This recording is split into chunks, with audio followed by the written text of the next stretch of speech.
जम्मू कश्मीर के लिए कांग्रेस की गारंटी, जम्मू कश्मीर को पूर्ण राज्य का दर्जा, परिवार की महिला मुखिया को 3,000 रुपए महीना, 25 लाख का स्वास्थ्य बीमा, रिहेबिलिटेशन के लिए मनमोहन सिंह जी की योजना लागू होगी। संविधान के तहत हर ओबीसी को पूरा हक, 1 लाख खाली सरकारी पद भरेंगे, परिवार के हर सदस्य को 11 किलो राशन। कांग्रेस को वोट दें। गलत नहीं कर रहा है, भारतीय जनता पार्टी का प्रोपेगेंडा है। सेल्फ रूल से बड़ा प्री 53 नहीं है। और पीडीपी के साथ जब भारतीय जनता पार्टी ने सरकार बनाई, सत्ता की मलाई चाटी, तो पीडीपी तब सेल्फ रूल की बात करती थी और भारतीय जनता पार्टी ने सरकार बनाई। और जब पीडीपी से सरकार का गठजोड़ खत्म हो गया तो सारी की सारी भारतीय जनता पार्टी 2 सीटों वाले सज्जाद लोन के गेट के ऊपर जाके खड़ी हो गई कि आइए प्रभु मुख्यमंत्री बनिए, हम सब आपके साथ हैं।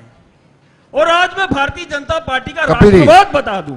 2 बातों के ऊपर मैं बात जरूर करना चाहूंगा। 370 आपको सुन के मजा आएगा जी। 370 और भारतीय जनता पार्टी का राष्ट्रवाद। 1947 में जम्मू कश्मीर से पाकिस्तानी फौज को खदेड़ा, फौज भारतीय थी, सरकार कांग्रेस की थी।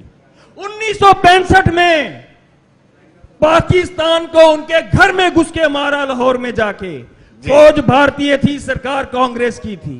1971 में जी पाकिस्तान के 2 टुकड़े किए, फौज भारतीय थी, सरकार कांग्रेस की थी। और भारतीय जनता पार्टी की सरकार जब पहली बार इस देश में बनी, अटल बिहारी वाजपेयी जी, चलिए स्वर्गीय अटल बिहारी वाजपेयी जी बात करते थे आज पार की लड़ाई होगी। एक चीज दुरुस्त करूंगा मैं। यात्रा लेके कौन गया? अटल बिहारी वाजपेयी जी, भारतीय जनता पार्टी। चलिए कपिल एक चीज दुरुस्त करूंगा मैं आपकी। मुशर्रफ जी ने बिरयानी पाकिस्तान में जाके खाई, ये सारी चीजें पास है। चलिए प्रदेश एक चीज आपको, मेरी बात, एक चीज आपको नरेंद्र मोदी जी ने पाकिस्तान में जाके बिरयानी खाई जी, बिल्कुल। उनकी बेटी का केक काटा, प्रवेश नवाज शरीफ की माता के चरण स्पर्श किए, सरकार भारतीय जनता पार्टी की थी और प्रधानमंत्री नरेंद्र मोदी जी थे। आगरा समिट किसने कराया? चलिए आगरा समिट। अगर आप इनको इस तरह से अगर सभ्य ढंग से डिबेट करनी है तो मुझे सभी तरीके आते हैं, मेरे को सभी आते हैं। लेकिन बात यह कि अगर आपने समय दिया, मेरे को भी बात करना पड़ेगी ना। चलिए देश को रियलिटी भी तो पता करने, तो फिर लोग जरा आपको बताएंगे कौन किसके साथ खड़ा है कौन नहीं। 47 की बात करते हैं, हिंदुस्तान ने पैसे दिए थे इस भिखमंगे देश को अपने सिर पर छत लेने के लिए। उन्होंने वही पैसे जो है हमारे खिलाफ यहां पर जब लड़ाई लगी, बिल्कुल भारत की फौज ने खदेड़ा, दूर तक खदेड़ा। लेकिन उसके बाद नेहरू जी ने प्लेटर में परोसकर वही सारे का सारा एरिया इनको वापस दे दिया। उन शहादतों का क्या हुआ जरा पूछा?